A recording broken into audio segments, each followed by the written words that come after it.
This is Programming Chapter 1. This is the Java-specific video.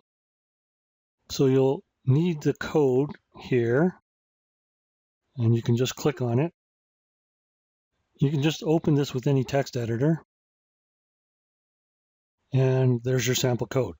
What you'll need to do next is open up Eclipse. Eclipse is the IDE that runs Java.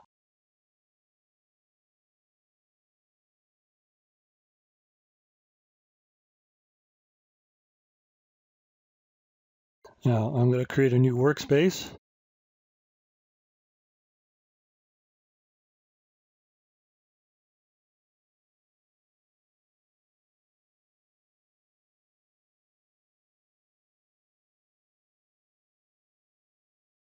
You will need to create this on the local drive on the Macs, otherwise it won't work. You can't create this on the network drive. Okay, once Java loads up, you'll need to go to the workbench. I have Java EE here. You can choose whatever Java you need.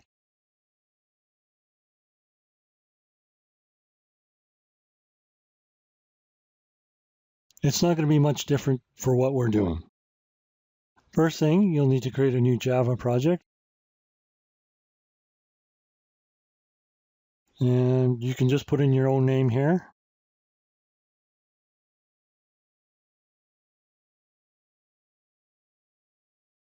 Okay, if you open it up, you look at source, and you can just go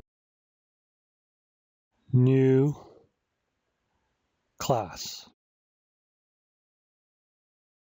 And you're going to put exercise 1_1. You can't put dots in the names.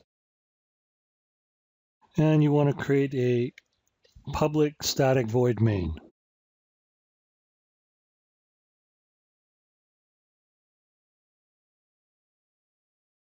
So now you can go back to here.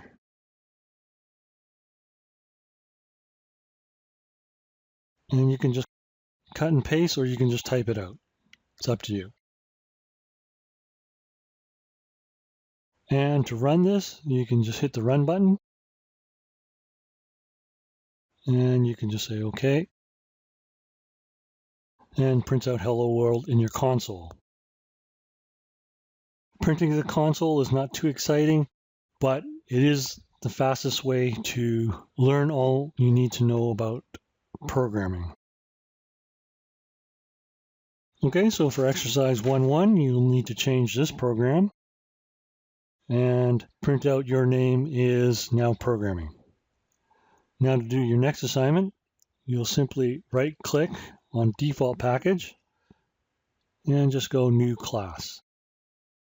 And this is exercise 1_2.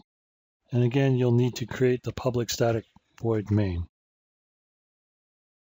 Notice that in any Java program, if you're creating a class, the class has to match the file name. If you don't have it match, you'll get an error. So let's load up escape. Okay, there's a lot more lines here. We copy them all. Copy. Paste. This is just a sample code. You'll need to modify the sample code to do what the exercise asks. But let's run this. And click OK. And it prints out the same thing as the C++ code. Now, the other thing you can do here is we can debug this. And we'll put a breakpoint here. Right-click and select toggle breakpoint. Debug. Yes, we want the debug perspective. It changes our windows, but it brings up different menus that allow us to debug. So here we want to step over, and you can see that it's executing these lines of code in order from top to bottom. If it executed in some different order, that would be very strange. Notice for this line, we don't have a /n. This function is called print line, so it automatically does a line feed at the end of this line. Notice that Java doesn't use printf, it just uses print and print line. But the quotes still apply and the backslashes still apply. And we can just continue running if we don't want to go by steps, and it's complete. Now, if you want to get back into the regular source window, you would just click on Java.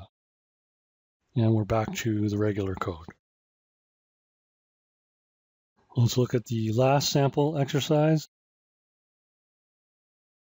And we'll right-click, New, Java class. Exercise 1.3. And again, public. And we'll load up the last one.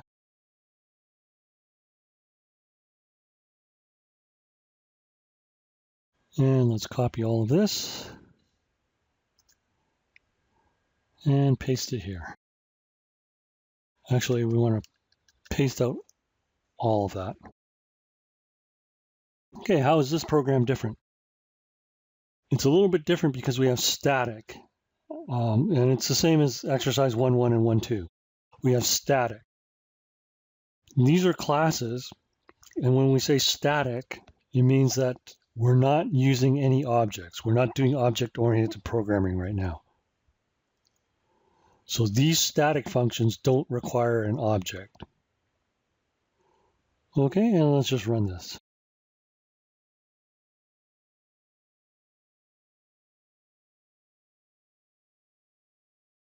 And again, we get our pattern that we want. So exercise 1.3, you'll need to get rid of one of these functions and fix these functions to output what is required. And again, for exercise 1.4, use your judgment on what to do. You can use functions, simple functions, or you could ignore simple functions and just work on the main. And that completes this Java lesson.